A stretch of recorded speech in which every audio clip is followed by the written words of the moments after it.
പിതാവിൻ്റെയും പുത്രൻ്റെയും പരിശുദ്ധാത്മാവിൻ്റെയും നാമത്തിൽ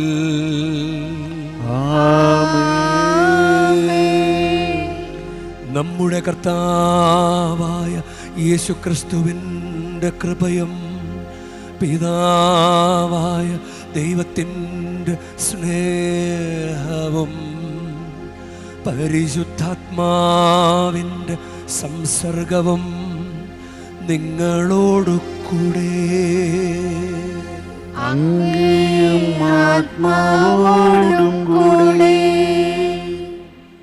ഈശോയിൽ സ്നേഹമുള്ളവരെ, നവംബർ 21 മാതാവിൻ്റെ സമർപ്പണ തിരുനാളാണ്. അത് ഇങ്ങനെ നമ്മൾ ഈശോയെ 40-ാം ദിവസത്തിൽ ദേവാലയത്തിൽ സമർപ്പിച്ചത് പോലെയല്ല. ഇത് മാതാവ് കുറച്ചുകൂടി മുതിർന്നു കഴിഞ്ഞപ്പോൾ, ഇത് ഈസ്റ്റേൺ ഓർത്തഡോക്സ് ട്രഡീഷനിലുള്ള ഒരു തിരുനാളായിരുന്നു. കത്തോലിക്ക സഭ അത് സ്വീകരിച്ചതാണ്. അപ്പോൾ അത് പ്രോട്ടോ എവങ്കേലിയം ഓഫ് ജെയിംസ് എന്ന് പറയുന്ന ഒരു അപ്പോക്രിഫൽ പുസ്തകമുണ്ട്. അത് ബൈബിളിൽ 73 പുസ്തകങ്ങളാണല്ലോ. അങ്ങനെ 73-ൽ കൂടുതൽ ഉള്ളത് അത് അംഗീകരിക്കാത്ത, കാനോനിക്കലായിട്ട് ബൈബിളിൽ ചേർത്തിട്ടില്ലാത്ത പുസ്തകങ്ങളെ വിളിക്കുന്ന പേരാണ് അപ്പോക്രിഫൽ പുസ്തകം. അങ്ങനെ പ്രോട്ടോ എവങ്കേലിയം ഓഫ് ജെയിംസ്, അതിൽ ഈ മാതാവിന് 3 വയസ്സുള്ളപ്പോൾ ദേവാലയത്തിൽ സമർപ്പിച്ചു എന്ന് പറയുന്നുണ്ട്. അപ്പോൾ അതാണ് ഇന്നത്തെ തിരുനാളിന് ഒരു പ്രധാന അടിസ്ഥാന കാരണം. പിന്നെ ഓർത്തഡോക്സ്, ഈസ്റ്റേൺ ഓർത്തഡോക്സ് സഭകളും ഇത് ആചരിച്ചിരുന്നു. അപ്പം നമ്മളത് സ്വീകരിച്ചു. മാതാവിൻ്റെ സമർപ്പണം തിരുനാൾ ഇന്ന് കൊണ്ടാടുമ്പോൾ നമുക്ക് ഈ കുർബാന സമയത്തെങ്കിലും നമ്മുടെ സമർപ്പണം നേരാവണ്ണം ചെയ്യാൻ വേണ്ടി നമുക്ക് ആഗ്രഹിക്കാം, പ്രത്യേകം പ്രാർത്ഥിക്കാം.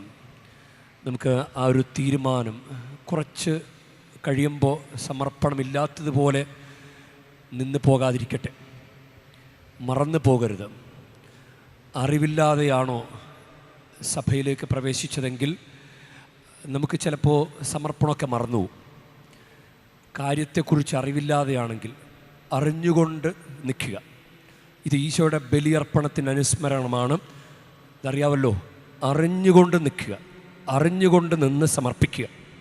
അപ്പോൾ ഈ കുർബാന ഒരു അഭിഷേകമുള്ള ഒരു പ്രാർത്ഥനാ ശുശ്രൂഷയായി മാറും. ഈ ബലിയർപ്പിക്കുമ്പോൾ നമ്മുടെ ജീവിതത്തിൽ വന്നുപോയ തെറ്റുകുറ്റങ്ങൾ നമുക്ക് ഓർത്ത് മനസ്തപിക്കാം. സഹോദരരെ, ദിവ്യരഹസ്യങ്ങൾ കൊണ്ടാടുന്നതിന് നാം യോഗ്യരാകേണ്ടതിന് നമ്മുടെ പാപങ്ങൾ ഏറ്റുപറയാം. സർവശക്തനായ ദൈവത്തോടും സഹോദരരെ നിങ്ങളോടും ഞാൻ ഏറ്റുപറയുന്നു. എന്തെന്നാൽ വിചാരത്താലും വാക്കാലും പ്രവൃത്തിയാലും ഉപേക്ഷയാലും ഞാൻ വളരെയേറെ പാപം ചെയ്തു പോയി. എന്റെ പിഴ, എന്റെ പിഴ, എന്റെ വലിയ പിഴ. ആകയാൽ നിത്യകന്യകയായ പരിശുദ്ധ മറിയത്തോടും എല്ലാ മാലാഖമാരോടും വിശുദ്ധരോടും സഹോദരരെ നിങ്ങളോടും ഞാൻ അപേക്ഷിക്കുന്നു. എനിക്ക് വേണ്ടി നമ്മുടെ കർത്താവായ ദൈവത്തോട് പ്രാർത്ഥിക്കണമേ. സർവശക്തനായ ദൈവം കനിഞ്ഞ് നമ്മുടെ പാപങ്ങൾ പൊറുത്ത് നമ്മെ നിത്യജീവിതത്തിലേക്ക് നയിക്കുമാറാകട്ടെ.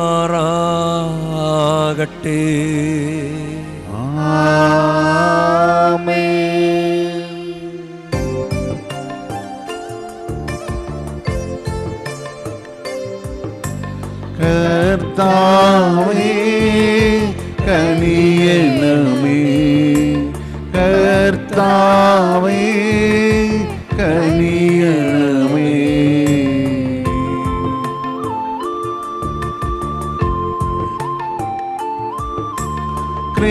ക്രിസ്തുവേ കനിയണമേ, ക്രിസ്തുവേ കനിയണമേ.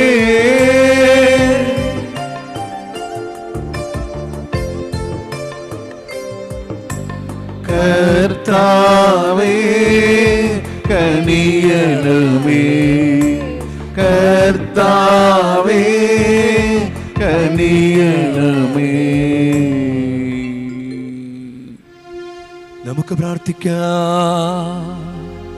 കർത്താവേ, അങ്ങ് ദാസരുടെ പാപങ്ങൾ ക്ഷമിക്കണമേ. ഞങ്ങളുടെ പ്രവൃത്തികളാൽ അങ്ങയെ പ്രീതിപ്പെടുത്താൻ പ്രാപ്തിയില്ലാത്ത ഞങ്ങളുടെ കർത്താവായ അങ്ങ് പുത്രന്റെ മാതാവിൻ്റെ മാധ്യസ്ഥ്യത്താൽ രക്ഷിക്കപ്പെടുമാറാകട്ടെ.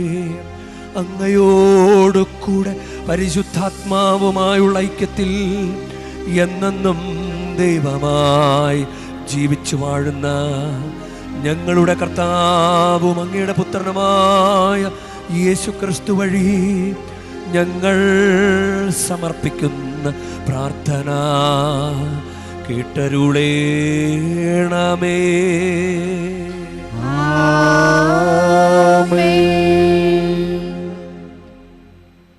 സക്കറിയ പ്രവാചകന്റെ പുസ്തകത്തിൽ നിന്ന്, സിയോൻ പുത്രി പാടി ഉല്ലസിക്കുക, ഞാൻ വന്ന് നിങ്ങളുടെ ഇടയിൽ വസിക്കും. കർത്താവ് അരുളി ചെയ്യുന്നു. അന്ന് അനേകം ജനതകൾ കർത്താവിനോട് ചേരും, അവർ എൻ്റെ ജനമാകും. ഞാൻ നിങ്ങളുടെ ഇടയിൽ വസിക്കും.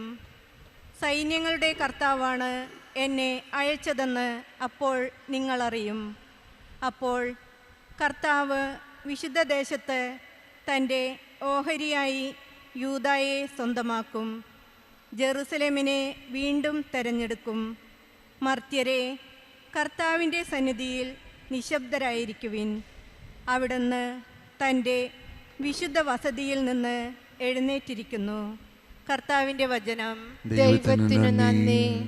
ശക്തനായവൻ എനിക്ക് വലിയ കാര്യങ്ങൾ ചെയ്തിരിക്കുന്നു. അവിടുത്തെ നാമം പരിശുദ്ധമാണ്. ശക്തനായവൻ എനിക്ക് വലിയ കാര്യങ്ങൾ ചെയ്തിരിക്കുന്നു. എനിക്ക് വലിയ കാര്യങ്ങൾ ചെയ്തിരിക്കുന്നു. അവിടുത്തെ നാമം പരിശുദ്ധമാണ്. അവിടുത്തെ നാമം പരിശുദ്ധമാണ്. എൻ്റെ ആത്മാവ് കർത്താവിനെ മഹത്വപ്പെടുത്തുന്നു. എൻ്റെ ചിത്തം എൻ്റെ രക്ഷകനായ ദൈവത്തിൽ ആനന്ദിക്കുന്നു. ശക്തനായവൻ എനിക്ക് വലിയ കാര്യങ്ങൾ ചെയ്തിരിക്കുന്നു. എനിക്ക് വലിയ കാര്യങ്ങൾ ചെയ്തിരിക്കുന്നു. അവിടുത്തെ നാമം പരിശുദ്ധമാണ്. അവിടുത്തെ നാമം പരിശുദ്ധമാണ്. അവിടുന്ന് തൻ്റെ ദാസിയുടെ താഴ്മ കടാക്ഷിച്ചു. ഇപ്പോൾ മുതൽ സകല തലമുറകളും എന്നെ ഭാഗ്യവതി എന്ന് പ്രകീർത്തിക്കും. ശക്തനായവൻ എനിക്ക് വലിയ കാര്യങ്ങൾ ചെയ്തിരിക്കുന്നു. അവിടുത്തെ നാമം പരിശുദ്ധമാണ്. ശക്തനായവൻ എനിക്ക് വലിയ കാര്യങ്ങൾ ചെയ്തിരിക്കുന്നു. എനിക്ക് വലിയ കാര്യങ്ങൾ ചെയ്തിരിക്കുന്നു. അവിടുത്തെ നാമം പരിശുദ്ധമാണ്. അവിടുത്തെ നാമം പരിശുദ്ധമാണ്. അവിടുത്തെ ഭക്തരുടെ മേൽ തലമുറകൾ തോറും അവിടുന്ന് കരുണ വർഷിക്കും. അവിടുന്ന് തൻ്റെ ഭുജം കൊണ്ട് ശക്തി പ്രകടിപ്പിച്ചു. ഹൃദയവിചാരത്തിൽ അഹങ്കരിക്കുന്നവരെ ചിതറിച്ചു. ശക്തനായവൻ എനിക്ക് വലിയ കാര്യങ്ങൾ ചെയ്തിരിക്കുന്നു. എനിക്ക് വലിയ കാര്യങ്ങൾ ചെയ്തിരിക്കുന്നു. അവിടുത്തെ നാമം പരിശുദ്ധമാണ്. അവിടുത്തെ നാമം പരിശുദ്ധമാണ്. ശക്തന്മാരെ സിംഹാസനത്തിൽ നിന്ന് മറിച്ചിട്ടു. എളിയവരെ ഉയർത്തി. വിശക്കുന്നവരെ വിശിഷ്ട വിഭവങ്ങൾ കൊണ്ട് സംതൃപ്തരാക്കി. സമ്പന്നരെ വെറും കൈയോടെ പറഞ്ഞയച്ചു. ശക്തനായവൻ എനിക്ക് വലിയ കാര്യങ്ങൾ ചെയ്തിരിക്കുന്നു. എനിക്ക് വലിയ കാര്യങ്ങൾ ചെയ്തിരിക്കുന്നു. അവിടുത്തെ നാമം പരിശുദ്ധമാണ്. അവിടുത്തെ നാമം പരിശുദ്ധമാണ്. തൻ്റെ കാരുണ്യം അനുസ്മരിച്ചുകൊണ്ട് അവിടുന്ന് തൻ്റെ ദാസനായ ഇസ്രായേലിനെ സഹായിച്ചു. നമ്മുടെ പിതാക്കന്മാരായ അബ്രാഹത്തോടും അവൻ്റെ സന്തതികളോടും എന്നേക്കുമായി ചെയ്ത വാഗ്ദാനം അനുസരിച്ചു തന്നെ. ശക്തനായവൻ എനിക്ക് വലിയ കാര്യങ്ങൾ ചെയ്തിരിക്കുന്നു. എനിക്ക് വലിയ കാര്യങ്ങൾ ചെയ്തിരിക്കുന്നു. അവിടുത്തെ നാമം പരിശുദ്ധമാണ്. അവിടുത്തെ നാമം പരിശുദ്ധമാണ്. Hallelujah, hallelujah.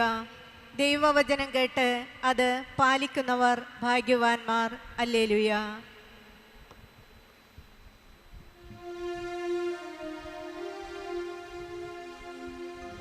കർത്താവ് നിങ്ങളോടു കൂടെ. അങ്ങയും ആത്മാവോടും കൂടെ. മത്തായിയുടെ വിശുദ്ധ സുവിശേഷത്തിൽ നിന്നുള്ള വായന. കർത്താവേ, അങ്ങേക്ക് മഹത്വം.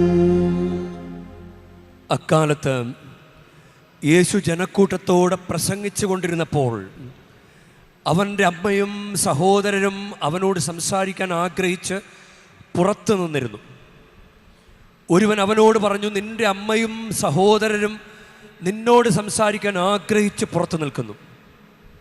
യേശു അവനോട് പറഞ്ഞു, ആരാണ് എൻ്റെ അമ്മ, ആരാണ് എൻ്റെ സഹോദരർ? തൻ്റെ ശിഷ്യരുടെ നേരെ കൈ ചൂണ്ടിക്കൊണ്ട് അവൻ പറഞ്ഞു, ഇതാ എൻ്റെ അമ്മയും സഹോദരരും. സ്വർഗസ്ഥനായ എൻ്റെ പിതാവിൻ്റെ ഇഷ്ടം നിറവേറ്റുന്നവൻ ആരോ അവനാണ് എൻ്റെ സഹോദരനും സഹോദരിയും അമ്മയും. കർത്താവിൻ്റെ സുവിശേഷം. ക്രിസ്തുവേ, അങ്ങേക്ക് സ്തുതി. ഈശോയിൽ സ്നേഹമുള്ളവരെ, മാതാവിൻ്റെ ഈ സമർപ്പണം, ആ തിരുനാൾ, അതിന് നമുക്ക് മനസ്സിലാക്കാൻ പറ്റുന്ന വിവരങ്ങൾ നമുക്ക് കിട്ടുന്നത് പ്രോട്ടോ എവങ്കേലിയം ഓഫ് ജെയിംസ് എന്ന പുസ്തകത്തിൽ നിന്നാണ്. അതിൽ മനസ്സിലാക്കുന്ന കാര്യം 3-ാം വയസ്സിൽ ദേവാലയത്തിൽ സമർപ്പിക്കപ്പെട്ടു എന്നാണ്. 3-ാം വയസ്സിൽ. അത് ഒരു കോപ്റ്റിക് ട്രഡീഷൻ. അതിൽ നിന്ന് മനസ്സിലാക്കാവുന്നത്, അത് സത്യമാണോ എന്നറിയില്ല, 12 വയസ്സ് വരെ മാതാവ് ദേവാലയത്തിലുണ്ടായിരുന്നു. 3 വയസ്സ് മുതൽ 12 വയസ്സ് വരെ. നമ്മൾ ഇന്നത്തെ കാലയളവിൽ 3 വയസ്സായ ഒരാൾക്ക് വീട് വിട്ട് എവിടെയെങ്കിലും പോയി നിൽക്കാൻ പറ്റുമോ? ചിലപ്പോൾ മാതാവ് ഒരു പ്രത്യേകമായിട്ട് തിരഞ്ഞെടുക്കപ്പെട്ടവളായതുകൊണ്ടാകാം. അല്ലെങ്കിൽ നമ്മളിങ്ങനെ മനസ്സിലാക്കണം, മാതാവ് ഇങ്ങനെ ജെറൂസലേം ദേവാലയത്തിൻ്റെ പടികൾ ചവിട്ടിക്കയറി അങ്ങനെയാണ് സമർപ്പണം നടത്തപ്പെട്ടത് എന്ന് പറയപ്പെടുന്നുണ്ട്. അപ്പോൾ 3 വയസ്സുള്ളൊരു കുഞ്ഞ് ചവിട്ടിക്കയറുമോ? അപ്പോൾ കുറച്ചുകൂടി കഴിഞ്ഞിട്ടായിരിക്കാം സമർപ്പിക്കപ്പെട്ടത്. അങ്ങനെ വേണമെങ്കിൽ ചിന്തിക്കാം. 6-ാം വയസ്സിൽ അപ്പൻ ജോവാക്യം മരിച്ചുപോയി എന്ന് പറയപ്പെടുന്നു. 8-ാം വയസ്സിൽ അമ്മ അന്നയും മരണപ്പെട്ടു. അപ്പം 12-ാം വയസ്സ് വരെ ഉണ്ടായി എന്നാണ്. അതിനുശേഷമാണ് നമ്മുടെ യൗസേപ്പ് പിതാവുമായിട്ടുള്ള വിവാഹ നിശ്ചയമൊക്കെ വരുന്നത്. ഇത് ഒരു സംഭവം, ഒരു കഥ. ഇനിയും മറ്റൊരു കാര്യം, നമ്മളിത് ഈ 21-ാം തീയതി നവംബർ 21 എന്നുള്ള തിരുനാളും നമ്മളിത് കത്തോലിക്ക സഭയിൽ വളരെ ആഘോഷമായിട്ട് കൊണ്ടാടുന്ന തിരുനാളല്ല. അതുകൊണ്ടാണ് നമ്മളിന്ന് ഗ്ലോറിയ ഒന്നും പാടാതിരുന്നത്. ഇത് മെമ്മോറിയ എന്ന് പറഞ്ഞ് കൊണ്ടാടുന്ന തിരുനാളാണ്. അത് കത്തോലിക്ക സഭ റോമൻ മിസാളിൽ അത് ചേർത്ത് വച്ചിട്ടുണ്ട്. അപ്പം ഇതിന് നമ്മളത് സ്വീകരിക്കാനായിട്ടുള്ള ഒരു കാരണം വന്നത് ബൈസൈൻറ്റൈൻ ട്രഡീഷനിലും ഈ നവംബർ 21-ാം തീയതി ഒരു മാതാവിൻ്റെ ഒരു പള്ളിയുടെ ഡെഡിക്കേഷൻ നടന്നിട്ടുണ്ട്. അത് വളരെ വർഷങ്ങൾക്ക് മുൻപാണ്. അത് 543-കളിലാണ്. 543. അപ്പം AD 70 ജെറൂസലേം ദേവാലയം നശിപ്പിക്കപ്പെട്ടു. അതിൻ്റെ അവശിഷ്ടങ്ങളൊക്കെ ഉള്ള അതിൻ്റെ ഒരു സമീപത്തായിട്ടാണ് ഒരു ദേവാലയം. ആ ദേവാലയത്തിൻ്റെ പേര് the New Church of Most Holy Theotokos. Theotokos എന്നത് ഗ്രീക്ക് വാക്കാണ്. തെയോ എന്ന് പറഞ്ഞാൽ ദൈവം, തിയോളജി, ദൈവം. അപ്പം തോക്കോസ് എന്ന് പറഞ്ഞു കഴിഞ്ഞാൽ അമ്മ എന്നാണ് അർത്ഥം. അപ്പം ദൈവത്തിൻ്റെ അമ്മയുടെ, ഏറ്റവും പരിശുദ്ധിയായ ദൈവത്തിൻ്റെ അമ്മയുടെ പള്ളിയുടെ ഡെഡിക്കേഷൻ്റെ ഒരു ദിവസമാണ് നവംബർ 21. അതാണ് ഈ തിരുനാൾ അങ്ങനെ നവംബർ 21 വരാൻ കാരണമെന്ന് പറയുന്നു. പിന്നീട് ഈ ദേവാലയം തകർക്കപ്പെടുന്നുണ്ട്. റോമൻ മിസാളിൽ, അതായത് ഈ മിസാളിൽ, കുർബാന പുസ്തകത്തിൽ ഓരോ ദിവസമുള്ള വിശുദ്ധരുടെയും മാതാവിൻ്റെ തിരുനാളിൻ്റെയൊക്കെ രേഖപ്പെടുത്തി വെച്ചിട്ടുണ്ട്. ഇപ്പോൾ റോമൻ മിസാളിൽ 1472 അത് ചേർത്തിട്ട് പിന്നീട് എന്തൊക്കെ കാരണം കൊണ്ട് അത് മാറ്റിക്കളഞ്ഞു. പിന്നീട് വീണ്ടും 1585 വീണ്ടും ചേർത്തു. പിന്നെ ഇപ്പോൾ 1969 അത് ഇങ്ങനെ ഈ വിധത്തിൽ കൊണ്ടാടുന്ന ഒരു തിരുനാളായി അത് വീണ്ടും അത് ചേർത്ത് വെച്ചു. അതാണ് ഇതിന് 1969 ഫൈനലായിട്ട് അത് ചേർത്ത് വെച്ചത്. 1974 പോൾ ആറാമൻ പാപ്പാം അദ്ദേഹം ഒരു എൻസൈക്ലിക്കൽ ആ ലെറ്റർ അതുവഴി മരിയാലിസ് കുൾട്ടൂസ് എന്ന ലെറ്ററാണ്, അതുവഴി ഇങ്ങനെ പറഞ്ഞു, ഇതൊരു അപ്പോക്രിഫൽ ബാക്ക്ഗ്രൗണ്ടുള്ള ഒരു കാര്യമാണ്, എന്നാലും ഇത് ഇത്ര മാതാവിനെ വെനറേറ്റ് ചെയ്യുന്ന ഒരു ട്രഡീഷൻ അത് ഈസ്റ്റേൺ ചർച്ചുകളിൽ ഉള്ളതാണെങ്കിലും അത് നമുക്ക് സ്വീകരിക്കാവുന്നതാണ് എന്നൊരു ചിന്തയോടുകൂടി ആ ഒരു തിരുവെഴുത്ത് വഴി മരിയാലിസ് കുൾട്ടൂസ് അതുവഴി നമ്മളോട് അത് പറഞ്ഞു. അങ്ങനെയാണ് ഈ തിരുനാളിന് കുറച്ചുകൂടി അതിനൊരു ആധികാരികത വന്നത്. നമുക്കറിയാമല്ലോ, ഈശോയുടെ ജനനം ഡിസംബർ 25, ഈശോ എന്ന പേരിൻ്റെ തിരുനാൾ ജനുവരി 3-ാം തീയതിയാണ്. ഇനി ഈശോയെ ദേവാലയത്തിൽ സമർപ്പിച്ച ഫെബ്രുവരി 2-ാം തീയതിയാണ്. അത് ലാറ്റിൻ ക്രമത്തിൽ അത് വലിയ തിരുനാളാണ്. ഫെബ്രുവരി 2, 40-ാം ദിവസം ദേവാലയത്തിൽ ഈശോയെ 40-ാം ദിവസം സമർപ്പിച്ചതും അങ്ങനെ തിരി കത്തിച്ച് ദേവാലയത്തിലേക്ക് പ്രവേശിക്കുന്നത് ഈസ്റ്റേൺ ചർച്ചുകളിലും അത്ര അത് പ്രാധാന്യമില്ല, അറിയില്ല എന്ന് തോന്നുന്നു. ഇനി അപ്പോൾ മാതാവിൻ്റെ ജനനം സെപ്റ്റംബർ 8, മേരി എന്ന പേരിൻ്റെ തിരുനാൾ സെപ്റ്റംബർ 12. മാതാവിൻ്റെ സമർപ്പണ തിരുനാൾ, മാതാവിനെ ദേവാലയത്തിൽ സമർപ്പിച്ചത് നവംബർ 21. അപ്പോൾ ഇതിന് ഈ തിരുനാളിന് ഒരു ഇപ്പോൾ ഫെബ്രുവരി 2 സന്യസ്തരുടെയും വൈദികരുടെ സമർപ്പണം ചെയ്തവരുടെ, നമ്മളെ എല്ലാവരും സമർപ്പിക്കപ്പെട്ടവരല്ലേ, ദൈവത്തിന് സമർപ്പിക്കപ്പെട്ടവരെ പ്രത്യേകം അവർക്ക് വേണ്ടി ഓർക്കുന്ന, അവർക്ക് വേണ്ടി പ്രാർത്ഥിക്കുന്ന ദിവസമാണെങ്കിൽ ഇന്ന് നമ്മളിങ്ങനെ കേട്ടില്ലേ, മിണ്ടാമടം എന്നൊക്കെ കേട്ടിട്ടില്ലേ, വളരെയധികം ക്ലോയിസ്റ്റേഡ് ആയിട്ടുള്ള സമർപ്പണം നടത്തി ആരോടും പുറം ലോകമായിട്ടൊരു ബന്ധമില്ലാതെ പ്രാർത്ഥനയിലും ധ്യാനത്തിലും അങ്ങനെ കഴിഞ്ഞുകൂടുന്നവർക്ക് വേണ്ടി കൂടി പ്രാർത്ഥിക്കുന്ന ഒരു ദിവസമായിട്ട് ഈ നവംബർ 21. അതിന് ഡേ ഓഫ് പ്രോ ഒറാന്തിബുസ് എന്നാണ് പറയുന്നത്. ഒറാന്തി ലാറ്റിൻ വാക്കാണ് ഒറാന്തിബുസ്. കൂടുതൽ ഇങ്ങനെ പ്രാർത്ഥനയിൽ കഴിയുന്നവരുടെ ഒരു തിരുനാളാണ്. നമുക്ക് ഇന്ന് ഈ തിരുനാൾ നമ്മൾ കൊണ്ടാടുമ്പോൾ നമുക്ക് ഒരു ധ്യാനാത്മക ജീവിതത്തെക്കുറിച്ച് നമ്മൾ ചിന്തിക്കേണ്ട ഒരു ദിവസമാണ്. ധ്യാനാത്മക ജീവിതം നമ്മളിങ്ങനെ ജീവിക്കുന്നുണ്ട്, പക്ഷേ ധ്യാനാത്മക ജീവിതം ഉണ്ടോ? ധ്യാനാത്മക ജീവിതം കുറേ കൂടി ഡീപ്പായിട്ട് ഉള്ളിലേക്ക് നമ്മുടെ കോർ ലെവലിൽ പോയിട്ട് നിന്ന് ദൈവത്വമായിട്ട് സംസാരിക്കുന്ന, അങ്ങനെ നിൽക്കുന്ന ഒരു സമർപ്പണം, അത് ആവശ്യപ്പെടുന്ന ഒരു തിരുനാളായിട്ട് നമ്മളിതിനെ കണക്കാക്കണം. മത്തായിയുടെ സുവിശേഷം നമ്മൾ 12-ാം അധ്യായത്തിൽ നിന്നാണ് വായിച്ചു കേട്ടത്. അത് 46-ാമത്തെ വാക്യവും 47-ാമത്തെ വാക്യവും അത് വീണ്ടും 2 തവണ പറയുന്ന കാര്യമാണ്. നിൻ്റെ അമ്മയും സഹോദരരും, അവൻ്റെ അമ്മയും സഹോദരൻ അവനോട് സംസാരിക്കാൻ ആഗ്രഹിച്ച് പുറത്ത് നിൽക്കുന്നു. വീണ്ടും പറയുകയാണ്, നിൻ്റെ അമ്മയും സഹോദരൻ നിന്നോട് സംസാരിക്കാൻ ആഗ്രഹിച്ച് പുറത്ത് നിൽക്കുന്നു. ഈ ആഗ്രഹിച്ച് പുറത്ത് നിൽക്കുക, ഇത് ഭയങ്കര സംഭവമാണ്. ഇതാണ് സമർപ്പണം. ആഗ്രഹിച്ച് ചെയ്യുക. നമുക്ക് ഈ മറിയം 3-ാം വയസ്സിൽ സമർപ്പിക്കപ്പെട്ടതും ആ അന്നയ്ക്കും ജോവാക്യമിനും വാർദ്ധക്യത്തിലാണ് ഈ മകൾ ജനിച്ചത്. കുട്ടിയുണ്ടായിരുന്നില്ല. അപ്പോൾ അവരുടെ ഒരു സമർപ്പണമാണ് അന്ന. നമ്മൾ സാമുവേലിൻ്റെ 1-ാം പുസ്തകത്തിൽ അന്ന ഹൃദയം നൊന്ത് കരഞ്ഞു പ്രാർത്ഥിച്ചു, എനിക്കൊരു കുഞ്ഞിനെ തന്നാൽ ഞാൻ ദൈവത്തിന് മുമ്പിൽ അങ്ങയുടെ മുമ്പിൽ പ്രതിഷ്ഠിച്ചോളാമെന്ന് ഹന്ന നേർച്ച നേർന്നതായിട്ട് ബൈബിളിൽ പറയുന്നുണ്ട്. അങ്ങനെ അന്നയും ജോവാക്യമും മാതാവ് ഈ കുഞ്ഞ് മേരി എന്ന കുഞ്ഞ് ജനിക്കാൻ വേണ്ടി പ്രാർത്ഥിച്ച് ആറ്റുനോറ്റ് കാത്തിരുന്ന കുട്ടിയാണ്. വാർദ്ധക്യത്തിലാണ് ഈ മാതാവ് ജനിക്കുന്നത്. അപ്പോൾ മാതാവ് ഇത് മനസ്സിലാക്കി എന്നാണ് പറയുക. മാതാവ് ഒരു പ്രത്യേക ദൈവകൃപയുള്ള ആളല്ലേ. അപ്പോൾ അതുകൊണ്ട് മാതാവ് അപ്പനും അമ്മയുടെയും സമർപ്പണം, എൻ്റെ കൊച്ചിനെ ദേവാലയത്തിൽ സമർപ്പിച്ചോളാമെന്നുള്ള അപ്പനും അമ്മയുടെ സമർപ്പണം, അത് മനസ്സിലാക്കിയിട്ടാണ് ഈ ദേവാലയത്തിൽ പോയി സമർപ്പിക്കപ്പെട്ടത്. അതാണ് ആ സമർപ്പണത്തിൻ്റെ ഒരു പ്രത്യേകത. നമ്മൾ കുഞ്ഞുങ്ങളായിരുന്നപ്പോൾ അറിയില്ലല്ലോ എന്താണ് ഈ മാമോദീസ നടത്തിയെന്നൊന്നും അറിയില്ല. ഒരു മാമോദീസ ചടങ്ങ് പങ്കെടുക്കുന്നത് നല്ലതാണ്. അപ്പോൾ നമുക്കറിയാൻ പറ്റും എങ്ങനെയാണെന്ന്. അപ്പോൾ ഈ സമർപ്പണം അത് നമ്മൾക്ക് വേണ്ടി ഏറ്റെടുത്തത് അപ്പനും അമ്മയും ഗോഡ് ഫാദറും ഗോഡ് മദറും കൂടിയാണ്. 4 പേരാണ്. അതാണ് ഈ 4 പേരുടെ ആധികാരികത വളരെ അത് അത്യാവശ്യമാണ്. അവർ കത്തോലിക്ക വിശ്വാസികളായിരിക്കണം. കത്തോലിക്ക വിശ്വാസികളല്ലാത്ത ഒരാൾക്കും മാമോദീസ നടത്തുമ്പോൾ അതിൽ പങ്കെടുക്കാൻ, അതായത് ഈ 4 പേരിൽ ഉൾപ്പെടാൻ പാടില്ല. കത്തോലിക്ക വിശ്വാസികൾക്കാണ് മാമോദീസ കൊടുക്കുന്നത്. അപ്പോൾ കുഞ്ഞിൻ്റെ വിശ്വാസം ഏറ്റുപറയുന്നത് ഈ 4 പേരാണ്. അപ്പോൾ കുഞ്ഞിന് കുറച്ചുകൂടി കഴിയുമ്പോൾ 9, ലാറ്റിൻ ക്രമത്തിൽ 9 വയസ്സാകുമ്പോഴാണ് ആദ്യ കുമ്പസാരം, ആദ്യ കുർബാന. 13 വയസ്സാകുമ്പോഴാണ് സ്ഥൈര്യലേപനം. പിന്നെയും കുറേ മുതിർന്നു കഴിയുമ്പോഴാണ് വിശുദ്ധ വിവാഹം. അപ്പോൾ ഇതൊക്കെ സമർപ്പണമാണ്. ഇത് ആഗ്രഹിച്ച് ചെയ്യേണ്ട ഒരു കാര്യമാണ്.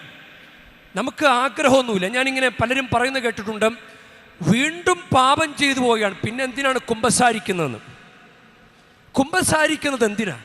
എൻ്റെ ദൈവത്തിൻ്റെ മുമ്പിൽ എൻ്റെ സമർപ്പണം വീണ്ടും വീണ്ടും നവീകരിക്കാൻ വേണ്ടിയല്ലേ. പാപം ചെയ്തു പോകുമെന്ന് കരുതി സമർപ്പണം വേണ്ടെന്ന് വയ്ക്കാമോ? അങ്ങനെ സമർപ്പണം വേണ്ടെന്ന് വയ്ക്കുന്നതും അത് അറിവോടുകൂടെ സമർപ്പിക്കാഞ്ഞത് കൊണ്ടല്ലേ. അറിവോടുകൂടി സമർപ്പിച്ച ഒരാൾ ആ സമർപ്പണം വേണ്ടെന്ന് വയ്ക്കുമോ? അതാണ് മാതാവിൻ്റെ സമർപ്പണം അറിവോടുകൂടിയാണ്. നമ്മുടെ സമർപ്പണം അറിവോടുകൂടിയാണോ? അറിവോടുകൂടി അല്ലാത്തത് കൊണ്ടല്ലേ. ഇന്നലെ നമ്മളിങ്ങനെ ഈ ഫോണൊക്കെ ഉപയോഗിക്കുന്നത്, കുർബാന സമയത്ത് ഫോൺ ഉപയോഗിക്കുന്നത് എന്നാ ഈ ഫോൺ വന്നത്? നമ്മുടെ കയ്യിൽ, എല്ലാവരുടെയും കയ്യിൽ എന്നാ ഫോൺ വന്നത്? അപ്പോൾ ഈ ഫോണും പിടിച്ച ഫോട്ടോയൊക്കെ എടുക്കുന്ന ഒരു രീതി, അത് കുർബാന സമയത്ത് വന്നത് സമർപ്പണം പൂർണ്ണമാകാത്തത് കൊണ്ടല്ലേ. അപ്പോൾ ഇതൊക്കെ പറഞ്ഞ് നമ്മൾ ഈ കുർബാന വാഴ്ത്തുന്ന, ഈശോ അപ്പവും വീഞ്ഞും വാഴ്ത്തുന്ന സമയം, അതിന് മുൻപുള്ള പാട്ടുപാടുന്ന സമയത്ത് ഇന്നലെ ഒരാൾ നൈസായിട്ട് ബാൽക്കണി കയറി അവിടെ നിന്നിട്ട് ഫോട്ടോ എടുത്തോണ്ടിരിക്കുക, എല്ലാം ഇങ്ങനെ എടുത്തുകൊണ്ടിരിക്കുക. അപ്പം അത് യഥാർത്ഥത്തിൽ സമർപ്പണമല്ല. അത് കണ്ടുകൊണ്ടിരിക്കുന്ന എനിക്ക് ബുദ്ധിമുട്ടുണ്ടായി. ദൈവമേ, ഒരാൾ ഇത്ര അശ്രദ്ധ ഉണ്ടാക്കുന്ന ഒരു കാര്യം ചെയ്യുന്നല്ലോ. അപ്പം അത് കാണുന്നവർക്കും. അപ്പോൾ നമ്മൾ ഇത് ഫോട്ടോ എടുത്ത് നമ്മുടെ നശിച്ചു പോകുന്ന ഒരു ഉപകരണത്തിൽ പകർത്താൻ ശ്രമിക്കുമ്പോൾ നമ്മുടെ ഹൃദയത്തിൽ അത് പകർത്തി സമർപ്പണം നവീകരിക്കല്ലേ വേണ്ടത്. ഇനി നമ്മളിങ്ങനെ സമർപ്പിക്കുന്നത് കാണുമ്പോൾ ദൈവത്തിൻ്റെ ഉള്ളിൽ നമ്മൾ കയറിപ്പറ്റുകയല്ലേ. നമ്മളിവിടെ ഇരുന്ന് സമർപ്പിക്കാതിരുന്നു കഴിഞ്ഞാൽ ദൈവം നമ്മുടെ സമർപ്പണം കാണുമോ? ഇംഗ്ലീഷിൽ ഈ സമർപ്പണം എന്ന വാക്കൊന്ന് വേർതിരിച്ച് കഴിഞ്ഞാൽ ഇംഗ്ലീഷിൽ സം എന്നൊരു അർത്ഥമുണ്ട്. അല്ലെ, സം, കുറച്ച്, SOME, കുറച്ച്. അപ്പം കുറച്ച് അർപ്പണം. ഇപ്പോഴും നമ്മൾ കുറച്ച് അർപ്പിക്കുന്നുള്ളൂ, മുഴുവൻ കൊടുക്കാൻ പറ്റുന്നില്ല. ഇങ്ങനെ കുമ്പസാരിക്കാതെ കുർബാന സ്വീകരിക്കുന്നവർ പാതി സമർപ്പണം നടത്തുന്നവരല്ലേ. കാരണം കുർബാന സ്വീകരിക്കുന്നതിന് 3 കാര്യങ്ങൾ വേണം. വേണ്ടത്ര ഒരുക്കവും ഭക്തിയും, പിന്നെ 1 മണിക്കൂർ ഉപവാസം, പിന്നെ പ്രസാദപരാവസ്ഥയിലായിരിക്കണം. ഈ 3 കാര്യങ്ങൾ ഉള്ളപ്പോഴാണ് നമുക്ക് ഈശോയെ പരിശുദ്ധ കൂദാശയിൽ സ്വീകരിക്കാൻ അനുവാദമുള്ളൂ. അപ്പോൾ കുമ്പസാരിക്കാതെ കുർബാന സ്വീകരിക്കുന്നവർ പാതി സമർപ്പണം നടത്തുന്നവരാണ്. ഇനി ഇന്നലെ മദ്യപിച്ചു, ഇന്ന് വന്നിട്ട് ആരും അറിയാതെ ഇങ്ങനെ പതുങ്ങി വന്നിട്ട് പരിശുദ്ധ കുർബാന സ്വീകരിക്കുന്നത് പാതി സമർപ്പണമാണ്. ഇങ്ങനെയുള്ള സമർപ്പണമാണ് നമുക്ക് നമ്മളെ കെണിയിൽ വീഴ്ത്തുന്നത്. അതാണ് മുഴുവൻ കൊടുക്കാൻ പറ്റാത്തത്. അത് അറിവില്ലായ്മ കൊണ്ട് തന്നെയാണ്. മുഴുവൻ കൊടുക്കുന്ന ഒരു കാര്യത്തെക്കുറിച്ചാണ് നമ്മൾ തീരുമാനിക്കേണ്ടത്. മുഴുവൻ കൊടുക്കാത്തതാണ്. നമ്മളിങ്ങനെ പല നേർച്ചകൾ നേരാറുണ്ടല്ലോ, അല്ലേ? പല നേർച്ചകളും നമ്മൾ നേരാറുണ്ട്. പലതും വസ്തുക്കളാണ്. നമുക്ക് മുഴുവൻ കൊടുക്കാൻ പറ്റാത്തത് കൊണ്ടാണെന്ന് തോന്നുന്നു. നമ്മളിങ്ങനെ വസ്തുക്കൾ കൊടുത്തിട്ട് നമ്മൾ കൈ കെട്ടി മാറി നിൽക്കാം. അപ്പം ദൈവത്തിൻ്റെ മുമ്പിൽ എല്ലാം സമർപ്പിച്ച്, ദൈവത്തിൻ്റെ ഇഷ്ടത്തിന് സ്വയം സമർപ്പിച്ച ഈശോ തമ്പുരാൻ നമുക്ക് വേണ്ടി സ്വയം സമർപ്പിച്ച, മനുഷ്യർക്ക് വേണ്ടി പാടുപീടകളേറ്റ് അവസാനത്തുള്ളി രക്തം വരെ ചിന്തി സമർപ്പിക്കപ്പെട്ട ഈശോയുടെ മുമ്പിൽ നമ്മൾ ഒരു കണ്ടീഷനും ഇല്ലാതെ, മകനെ, പ്രിയ മകളെ, ഞാൻ നിനക്ക് വേണ്ടി മരിക്കാം, നീ ഇന്നത് ചെയ്തു തരുമോ എനിക്ക്, അങ്ങനെ ഒരു കണ്ടീഷൻ ഒടേ തമ്പുരാൻ വെച്ചിട്ടില്ല. അങ്ങനെ നമുക്ക് വേണ്ടി ഒരു കണ്ടീഷനും ഇല്ലാതെ നമുക്ക് വേണ്ടി ഇത്രയും വലിയ കാര്യങ്ങൾ ചെയ്തുകൊണ്ടിരിക്കുന്ന ദൈവത്തിൻ്റെ മുമ്പിൽ നമ്മുടെ സമർപ്പണം, എനിക്ക് ഇന്നത് ചെയ്തു തന്നാൽ ഞാൻ അങ്ങനെ ചെയ്യാം, അങ്ങനെ ചെയ്തു തന്നാൽ ഞാൻ ഇങ്ങനെ ചെയ്യാം, ഇങ്ങനെ പറയുന്നത് അത് സമർപ്പണമല്ല. നേർച്ചകൾ, വസ്തുക്കൾ, നേർച്ചകൾ നിങ്ങൾ മനസ്സിലാക്കിക്കോ. യഥാർത്ഥത്തിൽ ഒരു കത്തോലിക്ക വിശ്വാസിക്കും ദൈവവുമായിട്ട് സമർപ്പണം നടത്തണമെങ്കിൽ 3 വഴികളാണ്. കൗദാശികമായ സമർപ്പണം, 2 വചനാധിഷ്ഠിതമായ സമർപ്പണം, അത് വചനം പഠിക്കുക, വചനം വായിക്കുക, കൽപ്പനകൾ പാലിക്കുക, വചനാധിഷ്ഠിതമായ സമർപ്പണം. 3-മത്തേത് പ്രാർത്ഥന വഴിയുള്ള സമർപ്പണം, ഇരുന്ന് പ്രാർത്ഥിക്കുക. ഞാൻ പറഞ്ഞില്ല, ധ്യാനാത്മക ജീവിതത്തെക്കുറിച്ച് ചിന്തിക്കേണ്ട കാര്യമാണ്. ഇത് ചെയ്യാൻ പറ്റുന്നുണ്ടോ? കൗദാശിക സമർപ്പണം, വചനാധിഷ്ഠിത സമർപ്പണം, പ്രാർത്ഥനാ സമർപ്പണം ചെയ്യാൻ പറ്റുന്നുണ്ടോ? ഇതാണ് സമർപ്പണം. ഇത് ചെയ്യണം. ഇത് ചെയ്യാതെ പാതി പാതി കൊടുത്തിട്ട് ഇങ്ങോട്ടെല്ലാം വേണമെന്ന് ചോദിക്കാൻ നാണമില്ല. അങ്ങനെ പാതി കൊടുത്തവൻ, അങ്ങനെ ധൂർത്തപുത്രൻ പാതി കൊടുത്തിട്ട് അവൻ പോയി കളഞ്ഞു. അവനെല്ലാം വാങ്ങിച്ചോണ്ട് പോയി, അപ്പൻ്റെ കയ്യിൽ നിന്നും കൂടി വാങ്ങിച്ചോണ്ട് പോയി. പിന്നെ അവന് ബോധ്യമുണ്ടായി. അവൻ വീട്ടിലേക്ക് വന്നു, മുഴുവൻ കൊടുത്തപ്പോൾ അവന് ഒന്നും ചോദിക്കാനില്ല, പാപം മാത്രം പറഞ്ഞു. ധൂർത്തപുത്രൻ വല്ലതും ചോദിച്ചോ? ഒന്നും ചോദിച്ചിട്ടില്ല. അതാണ് സമർപ്പണം. ഒന്നും ചോദിച്ചിട്ടില്ല. കൂടെ നിന്നവൻ, മൂത്ത മകൻ, അവന് അപ്പോഴും അവൻ കണക്ക് പറഞ്ഞുകൊണ്ടിരിക്കുക. നമ്മളിപ്പോഴും കണക്ക് പറഞ്ഞുകൊണ്ടിരിക്കുക. എന്തെങ്കിലും കിട്ടിയില്ലെങ്കിൽ ദൈവത്തെ വെറുക്കുന്നു, ദൈവത്തെ ശപിക്കുന്നു, ദൈവത്തെ തള്ളിക്കളയുന്നു, പിന്നെ പള്ളിപ്പോക്കില്ല. അതാണ് നമ്മളപ്പം നമ്മുടെ സമർപ്പണം. മുഴുവൻ കൊടുക്കുക. മാതാവ് ചെയ്തത് മുഴുവൻ കൊടുത്തു. അതാണ് ഇതാ കർത്താവിൻ്റെ ദാസി, നിന്റെ വാക്കിന് നിറവേറട്ടെ. മുഴുവൻ കൊടുക്കുന്നതാണ്. അത് വേറെ ഒന്നുമില്ല, ഒരു കണ്ടീഷനുമില്ല, ഒന്നുമില്ല. ഞാൻ നിന്ന് തന്നോളാം. അതാണ് സാവൂള കുതിരപ്പുറത്തുനിന്ന് വീഴുമ്പോഴും കർത്താവെ ഞാൻ എന്ത് ചെയ്യണമെന്ന് ചോദിക്കുന്നത് മുഴുവൻ കൊടുക്കുന്നവൻ്റെ പ്രത്യേകതയാണ്. ഞാൻ എന്ത് ചെയ്യണം? അത് നടപടി 22:10 കർത്താവെ ഞാൻ എന്ത് ചെയ്യണം? കർത്താവിൻ്റെ മുമ്പിൽ നിന്നുണ്ട്, കർത്താവെ ഞാൻ ഇനി എന്ത് ചെയ്യണമെന്ന് പറഞ്ഞ് നിന്നു കൊടുക്കേണ്ടതിന് പകരം നമ്മളിങ്ങനെ ഓരോന്നിങ്ങനെ പറഞ്ഞുകൊണ്ടിരിക്കുക. കർത്താവ് നമ്മളേലും ചെറിയ ആളെപ്പോലെ, കർത്താവ് നമ്മളേലും വലുതല്ലേ, ഉന്നതനല്ലേ. ഉന്നതൻ്റെ മുമ്പിൽ കീഴടങ്ങി ജീവിക്കുന്നതല്ലേ സമർപ്പണ ജീവിതം, വിധേയപ്പെട്ട് ജീവിക്കുന്നതല്ലേ സമർപ്പണ ജീവിതം. അപ്പോൾ ഇന്ന് ഈ ദൈവം പിറക്കാനുള്ള ആലയം, അതാണ് പരിശുദ്ധ മറിയം. ദൈവം ഉള്ളിൽ വന്ന് പിറന്നു. അങ്ങനെ ദൈവത്തിൻ്റെ ആലയമാകേണ്ട പരിശുദ്ധ മറിയം ഒരു ദേവാലയത്തിൽ സമർപ്പിക്കപ്പെട്ടു. അപ്പം നമ്മുടെ പരിശുദ്ധ കുർബാന അർപ്പണം, കൂദാശകൾ ആചരിക്കുന്നത്, നമ്മുടെ വിശുദ്ധ സമ്മേളനങ്ങൾ, ഇതെല്ലാം നമ്മുടെ സമർപ്പണമല്ലേ? ഒരു ദേവാലയത്തോട് ചേർന്നല്ലേ നമ്മുടെ ജീവിതം? പള്ളി അറിഞ്ഞുകൊണ്ടുള്ള ജീവിതമല്ലേ നമ്മുടെ ജീവിതം? അപ്പം ഈ സമർപ്പണം എപ്പോഴും ഉണ്ടാകട്ടെ. പാതി കൊടുത്തിട്ട് ഒന്നും ചോദിക്കരുത്, മുഴുവൻ കൊടുത്തിട്ട് ചോദിക്കുക. മുഴുവൻ കൊടുത്തു കഴിഞ്ഞാൽ ഒന്നും ചോദിക്കേണ്ട ആവശ്യമില്ല, ദൈവമെല്ലാം ക്രമീകരിച്ചു തരും. പറുദീസയായി അമ്മ ദൈവത്തിനു പാർക്കാൻ, പുണ്യാശ്രമമായി അമ്മ ഈശോയ്ക്ക് വളരാൻ. ഇങ്ങനെ അമ്മ ഇങ്ങനെ കൊടുത്തതുപോലെ ഈശോ വസിക്കുന്ന വിധത്തിൽ സമർപ്പണം ചെയ്ത് ഈശോയെ സന്തോഷിപ്പിക്കും. ഈശോ വസിക്കുന്ന വിധത്തിൽ പ്രാർത്ഥനയിലൂടെ, വചനത്തിലൂടെ, കൂദാശകളിലൂടെ ഈശോ വസിക്കുന്ന വിധത്തിൽ അങ്ങനെ ഒരുക്കി കൊടുക്കും. അമ്മയോട് വീണ്ടും നമുക്ക് പ്രാർത്ഥിക്കാം. അമ്മേ അമ്മേ മാമരിയേ, എന്നീശോവാണൊരു ആലയമേ. അമ്മേ അമ്മേ നിൻ ഹൃദയേ എന്നെ ചേർക്കണമേ. അമ്മേ അമ്മേ മാമരിയേ, എന്നീശോവാണൊരു ആലയമേ. അമ്മേ അമ്മേ നിൻ ഹൃദയേ എന്നെ ചേർക്കണമേ. അമ്മയുടെ വിമല ഹൃദയത്തോട് ചേർത്ത് വെച്ച് ഈശോയുടെ തിരുഹൃദയത്തെ സ്നേഹിച്ച് വളരാൻ നമുക്കുണ്ടായിരിക്കേണ്ട ക്വാളിറ്റിയും പ്രഭാഷകൻ 1:28 കർത്താവിനോടുള്ള ഭക്തി അവഗണിക്കുകയോ വിഭക്ത ഹൃദയത്തോടെ അവിടുത്തെ സമീപിക്കുകയോ അരുത്. പാതി കൊടുപ്പ് അത് മുറിക്കപ്പെട്ട ഹൃദയമാണ്. കുറച്ച് ഹൃദയം, പകുതി ഹൃദയം വേറൊരാൾക്ക്. ഇങ്ങനെ കുടുംബജീവിതത്തിൽ വിവാഹേതര ബന്ധങ്ങൾ പുലർത്തുന്നവരും യഥാർത്ഥത്തിൽ ഭാര്യയ്ക്ക് കുറച്ച്, പിന്നെ വേറൊരാൾക്ക് കുറച്ച്, അല്ലെങ്കിൽ ഭർത്താവിന് കുറച്ച്, വേറൊരാൾക്ക് കുറച്ച്. അതുപോലെ ദൈവത്തിന് മുഴുവൻ കൊടുക്കാത്ത ഹൃദയം വിഭജിക്കപ്പെട്ട ഹൃദയമാണ്. പരിശുദ്ധമ്മയുടെ ഹൃദയം വിമല ഹൃദയമായത് ആ തിരുഹൃദയത്തിന് മുഴുവൻ കൊടുത്തതുകൊണ്ടാണ്. കത്തോലിക്ക വിശ്വാസ ജീവിതത്തിൽ ആ ഈശോയ്ക്ക് മറിയത്തിൻ്റെ വിമല ഹൃദയത്തോട് ചേർന്ന് മുഴുവൻ ഹൃദയം സമർപ്പിക്കാൻ അതിന് നമ്മളെ ദൈവം സഹായിക്കട്ടെ. ആമേൻ.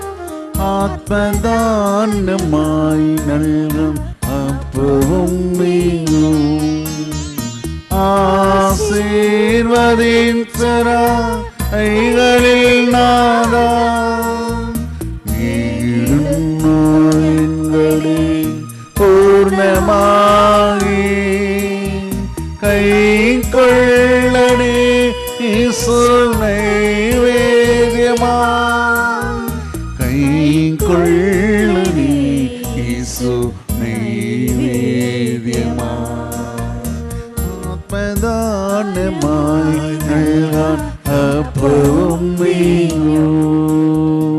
പ്രിയ സഹോദരരെ, എൻ്റെ നിങ്ങളുടെയും ബലി സർവശക്തനും പിതാവുമായ ദൈവത്തിന് സ്വീകാര്യമാകുവാൻ വേണ്ടി നിങ്ങൾ പ്രാർത്ഥിക്കുവൻ.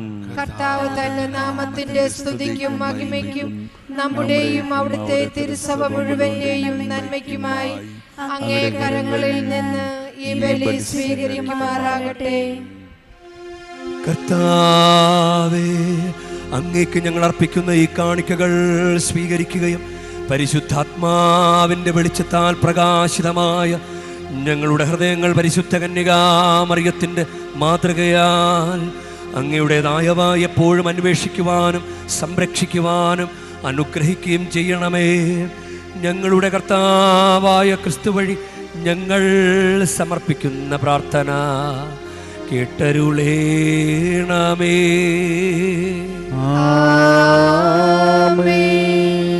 കർത്താവ് നിങ്ങളോടു കൂടെ, അങ്ങയും ആത്മാവോടും കൂടെ. ഹൃദയങ്ങൾ ഉയർത്തുവിൻ. കർത്താവിലേക്ക് ഞങ്ങൾ ഉയർത്തിരിക്കുന്നു. നമ്മുടെ കർത്താവായ ദൈവത്തിന് നന്ദി പ്രകാശിപ്പിക്കാം. അത് ഉചിതവും ന്യായമന്ത്രി. ഏറ്റവും പരിശുദ്ധനായ പിതാവേ, അങ്ങേ പ്രിയപുത്രനായ യേശുക്രിസ്തുവിലൂടെ എങ്ങും എപ്പോഴും അങ്ങേക്ക് ഞങ്ങൾ കൃതജ്ഞത അർപ്പിക്കുന്നത് യഥാർത്ഥത്തിൽ ഉചിതവും ന്യായവും യോഗ്യവും രക്ഷാകരവുമാണല്ലോ. പരിശുദ്ധാത്മാവാൽ മനുഷ്യാവതാരം ചെയ്യുകയും കന്യകയിൽ നിന്ന് ജാതനാവുകയും ഞങ്ങൾക്ക് രക്ഷകനും ഉദ്ധാരകനുമായി അങ്ങ് അയക്കുകയും ചെയ്ത അങ്ങേ വചനം വഴി അങ്ങ് സമസ്തവും സൃഷ്ടിച്ചു. അങ്ങ് തിരുവുള്ളം നിറവേറ്റിക്കൊണ്ടും പരിശുദ്ധമായൊരു ജനത്തെ അങ്ങേക്ക് നേടിത്തന്നുകൊണ്ടും പീഡാസഹന വേളയിൽ കൈകൾ വിരിച്ചു അവിടുന്ന് മരണം ഉന്മൂലനം ചെയ്യുകയും ഉത്ഥാനം വെളിപ്പെടുത്തുകയും ചെയ്തു. ആകയാൽ എല്ലാ മാലാഖമാരോടും വിശുദ്ധരോടും ചേർന്ന് അങ്ങയുടെ മഹത്വത്തെ പ്രകീർത്തിച്ചുകൊണ്ട് ഞങ്ങളും താഴ്മയോടെ ആലപിക്കുന്നു. പരിശുദ്ധൻ പരിശുദ്ധൻ പരിശുദ്ധൻ സൈന്യങ്ങൾ തൻ കർത്താവ് ദൈവം പരിശുദ്ധൻ ദൈവം പരിശുദ്ധൻ നിരുപമങ്ങേ മഹിമകളാ നീരണ്യുമതയും വിണ്ടലവും ഹോസാന ഹോസാന അത്യുന്നതങ്ങളിൽ ഹോസാന കർത്താവിൻ തിരുനാമത്തിൽ വരുവോരേറ്റവും ധന്യരുമായി ഹോസാന ഹോസാന അത്യുന്നതങ്ങളിൽ ഹോസാന.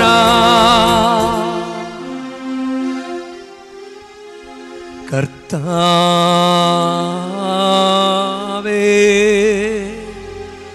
സർവവിശുദ്ധിയുടെയും ഉറവിടമായ അങ്ങ് സത്യമായ പരിശുദ്ധൻ ആകുന്നു.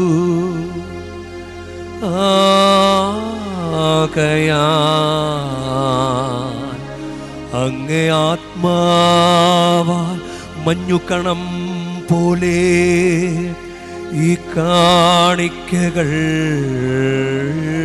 പവിത്രമാക്കണമേ. അങ്ങനെ ഞങ്ങൾക്കായി ഇവ ഞങ്ങളുടെ കർത്താവായ യേശു ക്രിസ്തുവിൻ്റെ ശരീരവും രക്തവുമായി തിരുമാറാകട്ടെ. അവിടുന്ന് ഒറ്റിക്കൊടുക്കപ്പെട്ട് സ്വമനസാലെ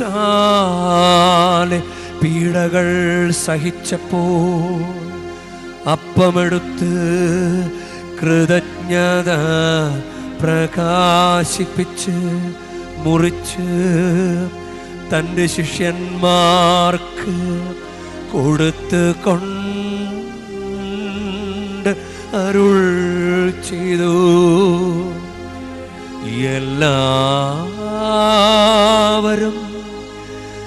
ഇതിൽ നിന്നു വാങ്ങി ഭക്ഷിക്കുവിൻ. എന്തെന്നാൽ ഇത് നിങ്ങൾക്കു വേണ്ടി അർപ്പിക്കാനിരിക്കുന്ന എൻ്റെ ശരീരമാകുന്നു.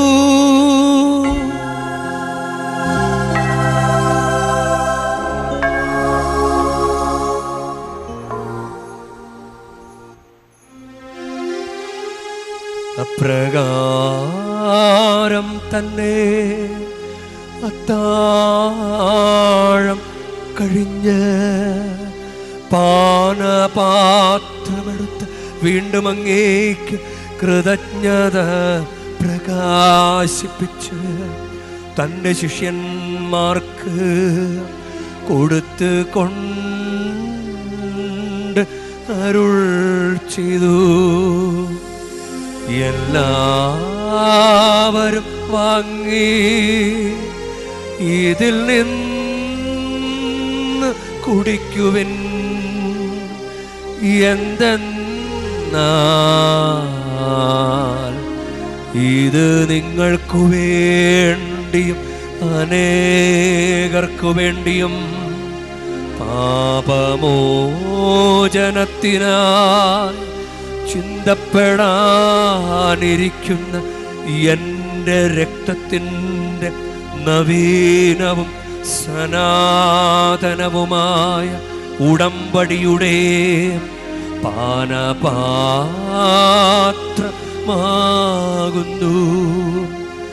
ഇതു നിങ്ങൾ എൻ്റെ ഓർമ്മയ്ക്കായി ചെയ്യുവിൻ.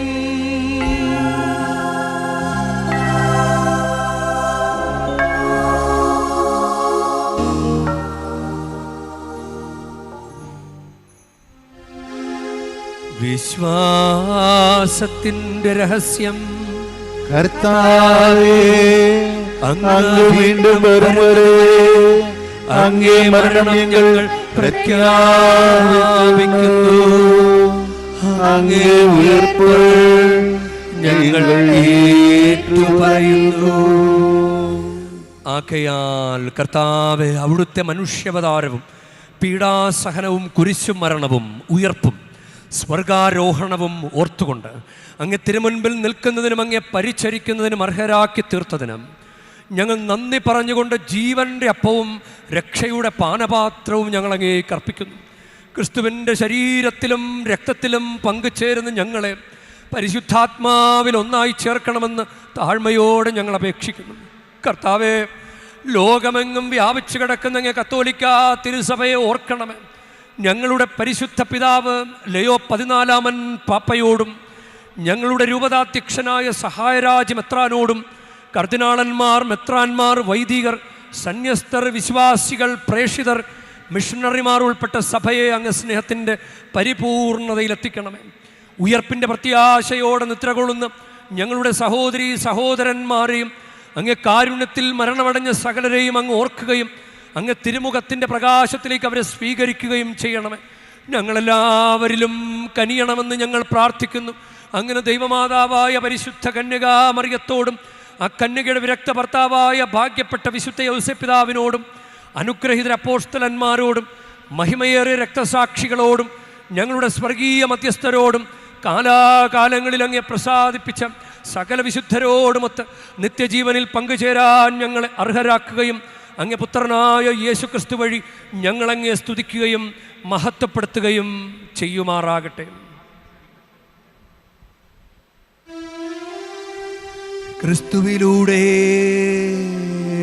ക്രിസ്തുവിനോടുകൂടെ, ക്രിസ്തുവിൽ തന്നെ സർവശക്തനായ ദൈവവും പിതാവുമായ അങ്ങേക്ക് പരിശുദ്ധാത്മാവുമായുള്ള ഐക്യത്തിൽ എല്ലാ ബഹുമതിയും മഹത്വവും എന്നുമെന്നേക്കും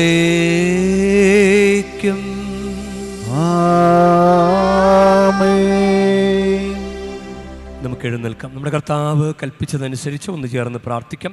സ്വർഗസ്ഥനായ ഞങ്ങളുടെ പിതാവേ, അങ്ങയുടെ നാമം പൂജിതമാകണമേ, അങ്ങയുടെ രാജ്യം വരണമേ, അങ്ങയുടെ തിരുമനസ്സ് സ്വർഗത്തിലെ പോലെ ഭൂമിയിലുമാകണമേ. അന്നു വേണ്ട ആഹാരം ഇന്ന് ഞങ്ങൾക്ക് തരണമേ.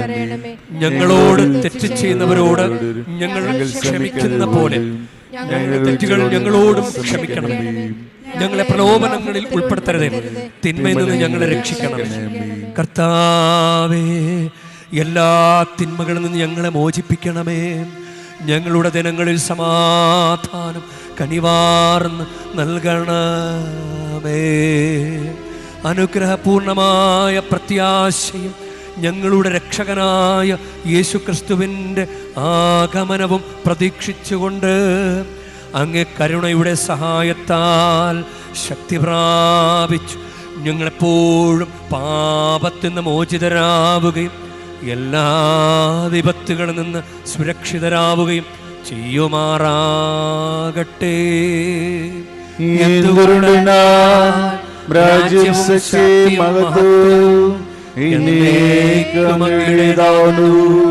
സമാധാനം ഞാൻ നിങ്ങൾക്ക് നൽകുന്നു, എൻ്റെ സമാധാനം നിങ്ങൾക്ക് ഞാൻ തരുന്നുവെന്ന് അങ്ങ് അപ്പോസ്തലന്മാരോട് അരുൾ ചെയ്ത കർത്താവായ യേശുക്രിസ്തുവേ, ഞങ്ങളുടെ പാപങ്ങളല്ല പിന്നെയോ അങ്ങ് സഭയുടെ വിശ്വാസം തൃക്കൺ പാർത്ത് അങ്ങ് തിരുവുള്ളമനുസരിച്ച് സഭയ്ക്ക് സമാധാനവും ഐക്യവും നൽകുവാൻ കനിയണമേ.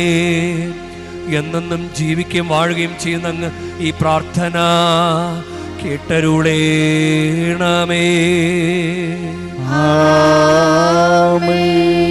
കർത്താവിൻ്റെ സമാധാനവും സംരക്ഷണവും എപ്പോഴും നിങ്ങളോട് കൂടെ ഉണ്ടായിരിക്കട്ടെ. അങ്ങയും ആത്മാവോടും കൂടി. നിങ്ങൾ പരസ്പരം ക്രിസ്തുവിന്റെ സമാധാനം ആശംസിക്കുവിൻ. ലോകത്തിന്റെ പാപങ്ങൾ നീക്കുന്ന ദൈവകുഞ്ഞാടേ, ഞങ്ങളിൽ കനിയണമേ. ലോകത്തിന്റെ പാപങ്ങൾ നീക്കുന്ന ദൈവകുഞ്ഞാടേ, ഞങ്ങളിൽ കനിയണമേ. ലോകത്തിന്റെ പാപങ്ങൾ നീക്കുന്ന ദൈവകുഞ്ഞാടേ, ഞങ്ങൾക്ക് സമാധാനം നൽകണമേ.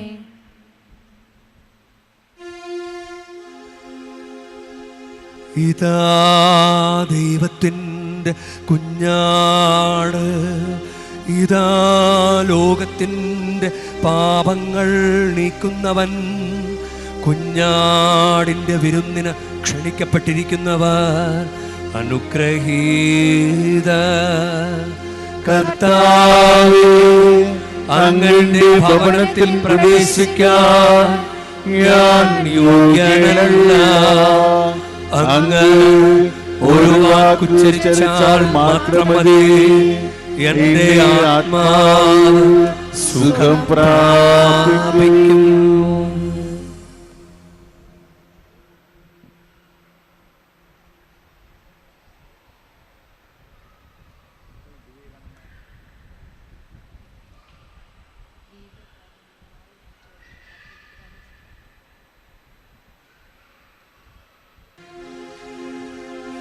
നമുക്ക് പ്രാർത്ഥിക്കാം.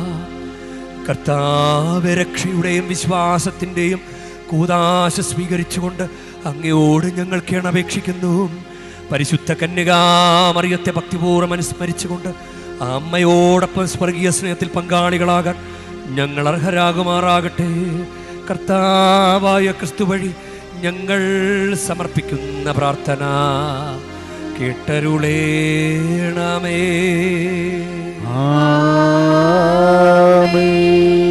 കർത്താവ് നിങ്ങളോടു കൂടെ, അങ്ങയും ആത്മാവോടും കൂടി. പരിശുദ്ധ വേളാങ്കണ്ണി മാതാവിനോടുള്ള അനുഗ്രഹ പ്രാർത്ഥനയ്ക്കായി ശിരസ് നമിക്കാം. ഉണ്ണീശോയെ കയ്യിലേന്തിയ പരിശുദ്ധ വേളാങ്കണ്ണി മാതാവേ, ഇവിടെ കൂടിയിരിക്കുന്ന എല്ലാ ഭക്തജനങ്ങളെയും ഇവരുടെ കുടുംബങ്ങളെയും സോഷ്യൽ മീഡിയയിലൂടെ ഈ ബലിയിൽ പങ്കെടുത്ത എല്ലാവരെയും അങ്ങ് അനുഗ്രഹിച്ച് ആശീർവദിക്കണമേ.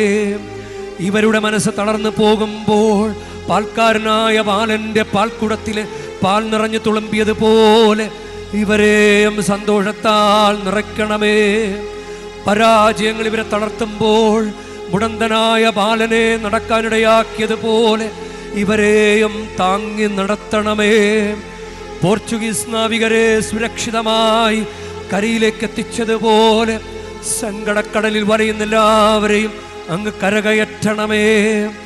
അനുഗ്രഹദായിനിയായ പരിശുദ്ധാരോഗ്യ മാതാവിൻ്റെ ആശീർവാദം നിങ്ങളോടുകൂടെ എപ്പോഴും ഉണ്ടായിരിക്കട്ടെ.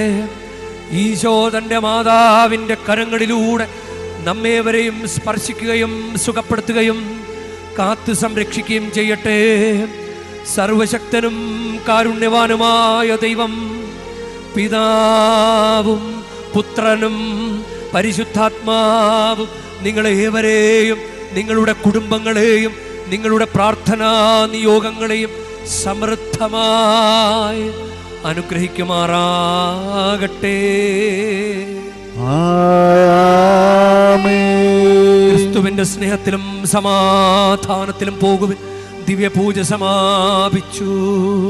ദൈവത്തിനുടനെ